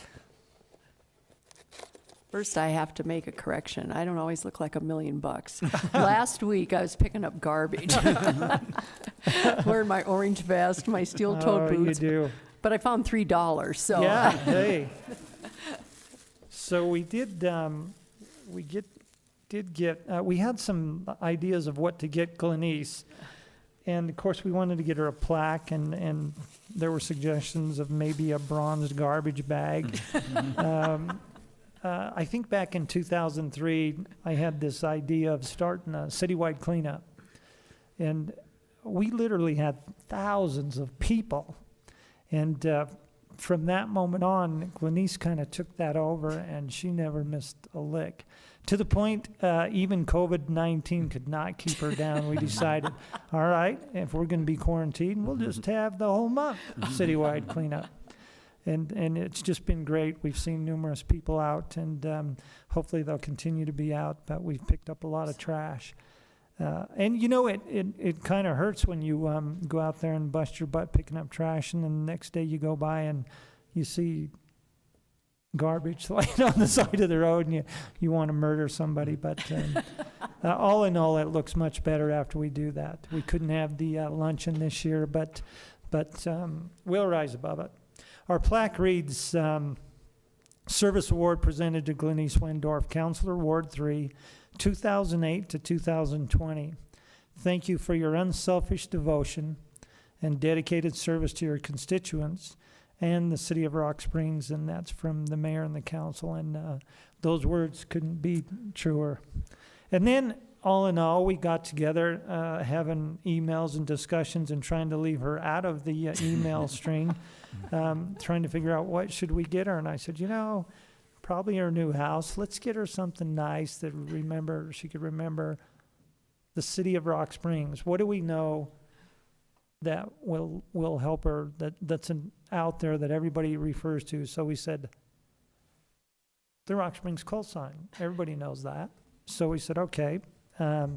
Kristen went to the museum, gathered up about 8 very large books, her and Matt, and I sat down for 2 hours, and I thought, looking for a Rock Springs call sign. Glenyce emails the council.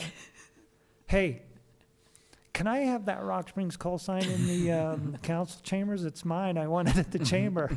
And that'd be cool if I could just take it. I wrote on the back of it, I just loaned it to you. And I went, I said, well, that's mine. That right was over there in the unacceptable. middle. So we changed it back up and said, now what? So Kristen and I started thinking, what could we get her? And that would maybe hang on her wall, and she would always think about Rock Springs. So what we did is we went through some pictures, and we found an old postcard. And with the postcard, I decided let's get it blowed up and give it to Glenyce. And then on the back of the postcard was a copyright. And we thought we were going to go to perjury jail. So lo and behold, it was a local artist, Rick Jones. And so he came over, and he blew up the postcard, and it's a picture of our old city hall. Great, So- thank you. With that, Wow, on your wall, yes. you now have old city hall and now the museum.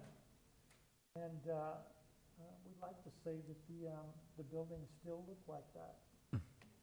But congratulations. Thank you very much. That is, I know where that'll go.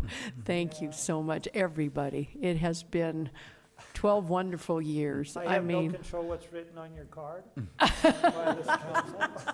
uh-oh, that's a little scary from this group. I'm going to present this with you. To you. Thank you very much. It is very, very nice.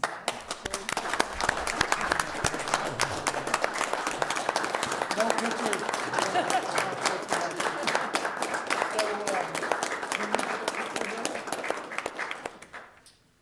Thank you. That work? Okay, Thank you so thank you much. very much. And I know if you wanted to say a few words, it's, Well, for me, just a few, but, oh, thank you. we'll sure give you some time if you Well- want to say a few words. Just a few, but really, the last 12 years have been amazing, and I can't imagine life without all of you through over the years. And I mean, we have shared lots of laughs. We've shared tears when we lost Glenn Sugano. He was part of our little fun bunch here, and my husband already thinks that I should be on the HOA board where we're moving. I said, can I have a little break for a while, maybe? But he said, you're so good at listening to people's complaints. So we'll see what happens down the road. But my memories will last a long, long time from serving on the Rock Springs City Council. And it's been a joy to not just all the citizens, but specifically Ward 3. I could probably write a book, but I won't. But thank you to everyone, and thank you to the URA for coming tonight, too. That's how I kind of got started. Garbage and volunteering for the URA, and one thing kind of led to another and another and another, and here I am saying goodbye. So thank you to the citizens of Rock Springs that have been so kind to me over the years, and to the department heads and the city employees. I can truthfully say I've worked with them a lot of different indirect ways with complaints and such, but been a good group to work with, and I thank everyone. Well, we'd like to say it's going to be a better place where you're going, but we know that's not true, but it's going to be warmer. A little bit, not real hot. We'll miss you greatly. And councilors, if anybody want to say anything, it's your time. Or what I would like to do later, we still have Kronskis and the like. Maybe we can chat a little bit. But just a fantastic job, a great run, and so proud to have been able to work with you.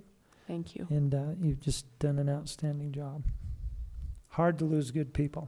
We wonder why we continue to reappoint people to committees and the like, and they're serving their 17th term when it was a maximum of 2, and nobody ever chimes up.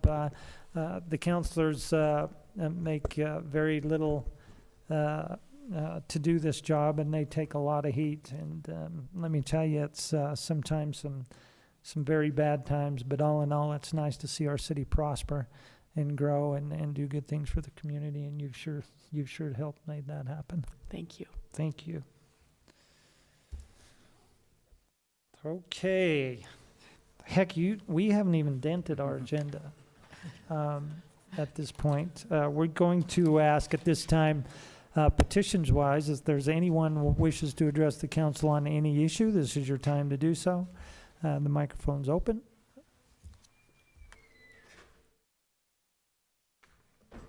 Hearing none, I'm going to close the petitions and move on to the officers and staff reports. Under officers and staff reports, we have item number 1, the health insurance fund recap for April 2020, and 2, the financial report summary for April 2020. Councilors, what's your pleasure? Your Honor, I'd move to approve the officers and staff reports. Council, we do have a motion to approve the officers and staff reports and place on file. Do we have a second? Second. Second's been called. All in favor say aye. Aye. Any opposed? Okay, council committee and board reports. We have item number 1, the Main Street Board meeting minutes of April 13th, 2020. I'd asked, are there any other council committee or board reports wishing to be added? Hearing none, I'd entertain a motion to approve the council committee and board reports and place on file. So moved, Your Honor. We do have a motion. Do we have a second? Second. Second's been called. All in favor say aye. Aye. Any opposed? And correspondence, councilors, we have item number 1, the Parks and Recreation 2020 Summer Guide. I'd entertain a motion to approve the correspondence and place on file. So move, Your Honor. We do have a motion. Do we have a second? Second. Second has been called. All in favor say aye. Aye. Any opposed? This is going to move us to the bills and claims. And item number 1, bills and claims for May 19th, 2020. Your Honor, Councilwoman Wyndorf. I move to approve the bills and claims for May 19th, 2020. We do have a motion to approve the bills and claims for the last time. I know, somebody's going to have to take over. Nobody's going to get paid. This is going to be such a confusing portion of our agenda. For May 19th, 2020, do we have a second? Second. Second's been called. All in favor say aye. Aye. Any opposed? And item 2, the salaries for May 7th, 2020. Your Honor, I move to approve the salaries for May 7th, 2020. We do have a motion to approve the salaries for May 7th, 2020. Do we have a second? Second. Second has been called. All in favor say aye. Aye. Any opposed? You know when the police officers retire and they have that last call? That was just that last call. Right? Okay, that's going to bring us to new business items. Councilors, item number 1, the request from the fire department for permission to apply for the 2019 Assistance to Firefighters Grant Supplemental to acquire additional PPE for the COVID-19 pandemic. Councilors, what's your pleasure? Move to approve. We do have a motion to approve this request. Do we have a second? Second. Second's been called. All in favor say aye. Aye. Any opposed? Okay, item number 2, the request from Black Rock Incorporated for an amended liquor catering permit for the Miller graduation party on June 13th, 2020 from 5 p.m. to midnight at the Bunning Hall, contingent upon approval by the Sweetwater County Public Health Department, previously approved by the City Council on March 3rd. Councilors, what's your pleasure? Your Honor, Councilman West? move to approve this request. We do have a motion to approve this request. Do we have a second? Second. Second's been called. All in favor say aye. Aye. Any opposed?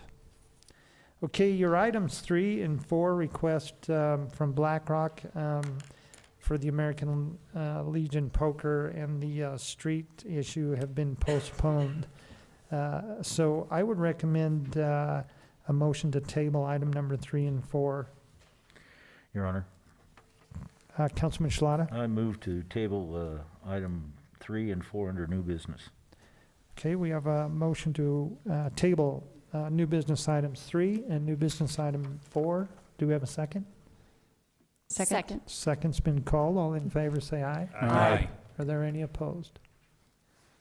Okay, this is going to take it to number 5 and the request from the Sweetwater Dirt Racing Alliance for 4 liquor catering permits for the Sweetwater Speedway races on May 22nd through the 23rd and June 19th through the 20th, 2020 from 5 p.m. to 11 p.m. at the Sweetwater Speedway, contingent upon approval by the Sweetwater County Public Health Department. And I believe this conversation was still going back and forth this afternoon with the state, but the May 22nd and 23rd races are upon us now.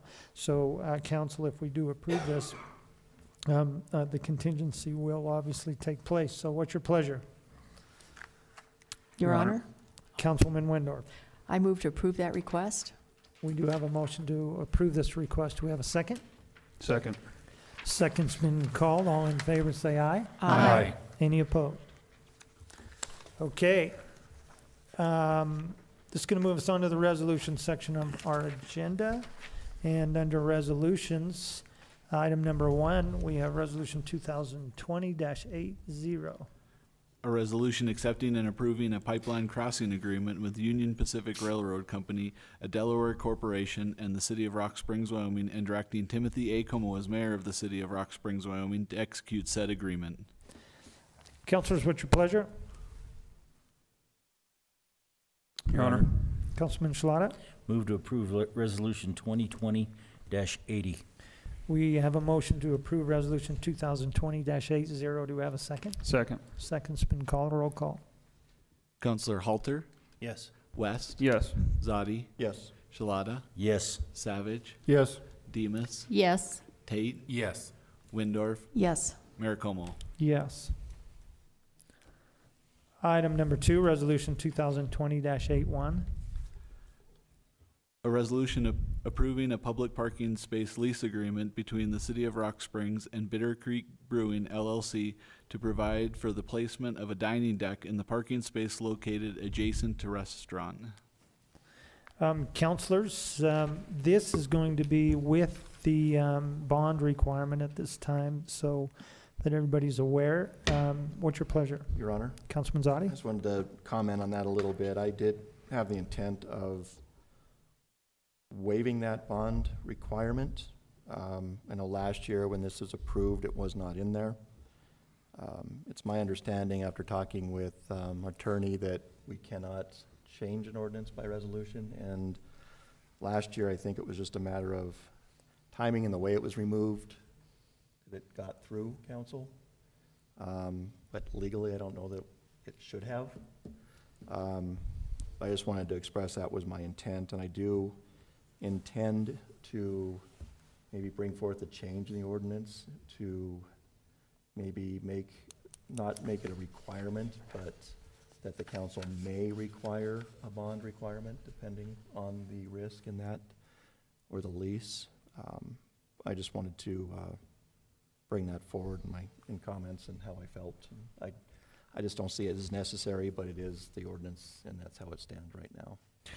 And President Zadi, also with that, we have a couple additional requests from businesses that are wishing to do the same thing, so there might need to be some language cleanup as well in regards to restaurants versus who is applying. So we could see that come back before us, but with that, we have the resolution as it is with the bond requirement. So what's your pleasure? Your Honor, Councilman Schlotter? I move to approve Resolution 2020-81. We do have a motion to approve resolution 2020-81. Is there a second? Second. Second's been called. Roll call. Councillor West, Yes. Zadi, Yes. Shalata, Yes. Savage, Yes. Dimas, Yes. Tate, Yes. Wyndorf, Yes. Halter, Yes. Mayor Como. Yes. And item number 3, resolution 2020-82. A resolution accepting and approving a lease agreement between the City of Rock Springs, Wyoming, and the Rock Springs Sweetwater County Airport Board, a Wyoming Joint Powers Board, Airport Board, and authorizing Timothy A. Como as mayor of the City of Rock Springs, Wyoming, and Matthew L. McBurnett as city clerk of the City of Rock Springs, Wyoming, to execute said lease agreement on behalf of the city. Councilors, what's your pleasure? Your Honor, Councilwoman Wyndorf? I move to approve Resolution 2020-82. We do have a motion to approve resolution 2020-82. Do we have a second? Second. Second's been called. Roll call. Councillor Zadi, Yes. Shalata, Yes. Savage, Yes. Dimas, Yes. Tate, Yes. Wyndorf, Yes. Halter, Yes. West, Yes. Mayor Como. Yes. Item number 4, resolution 2020-83. A resolution authorizing and directing Timothy A. Como as mayor of the City of Rock Springs, Wyoming, and Matthew L. McBurnett as city clerk of the City of Rock Springs, Wyoming, to accept and approve a budget revision to the budget for the fiscal year ending June 30th, 2020. Councilors, what's your pleasure? Your Honor, Councilman I Zadi? have a question. Have we found 1.2 million in anticipated revenue? by chance? I thought we have Your some Honor, here, but- not at this time. Not at this time. I'll move to approve the resolution. Well, Glenyce is leaving, so we're gonna save that. Been a whole lot of savings. You want my $3 I found in the Yeah, ditch? Right? I'm sorry for that. Did we have a motion? Yeah. Do we have a second? Second.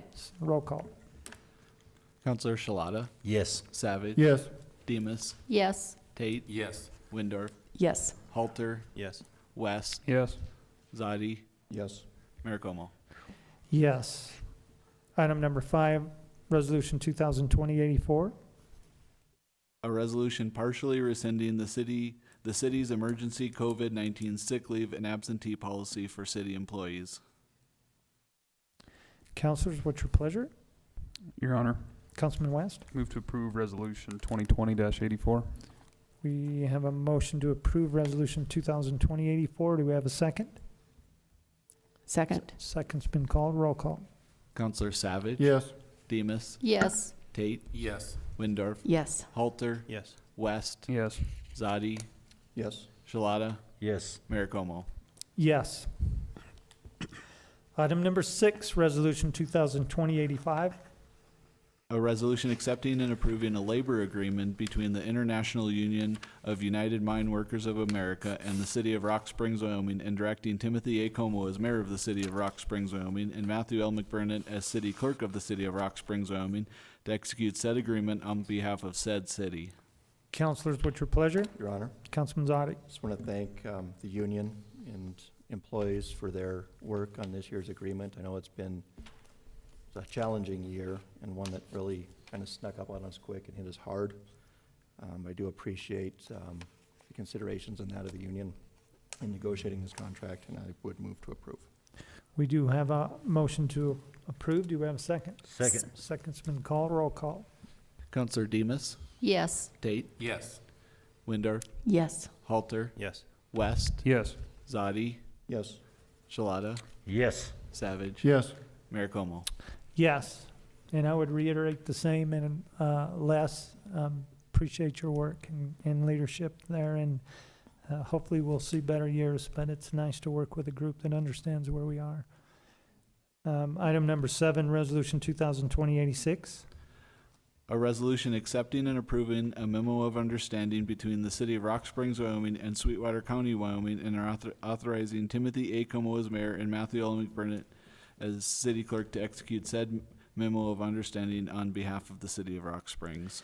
Councilors, we have pushed out the ORA from Bank Court, trying to get work done on the First Security Building, and it's moving forward. They should be wrapping up insulation or asbestos mitigation in the next week, I would imagine. So they've asked to move out on the grassy knoll corner. So what's your pleasure? Your Honor, Councilman Halter? move to approve 2020-86. We do have a motion to approve Resolution 2020-86. Do we have a second? Second. We do have a second. Roll call. Counselor Tate, Yes. Wyndorf, Yes. Halter, Yes. West, Yes. Zadi, Yes. Gelada, Yes. Savage, Yes. Demas, Yes. Mayor Como. Yes. One announcement that I need to make, we will declare a vacancy for Ward 3, but in the meantime, the county has issued a proclamation for elections, and I believe the registration opened the 14th and will end the 29th. So if you are interested, even if you are an individual that may be appointed to fill an unexpired term, such as in our case, make sure that you do your paperwork and file, and make sure that you don't miss that deadline, because there will not be exceptions for an extension or other. So we'd like to see some interest in capable and eager individuals, and there'll be a shadowing class from Glenyce for a week to let you know how to no. And with no further business to come before this city council, we wish Councilwoman Wyndorf and her husband the very best. Thank you for your service, and conclude this council meeting. This meeting is adjourned.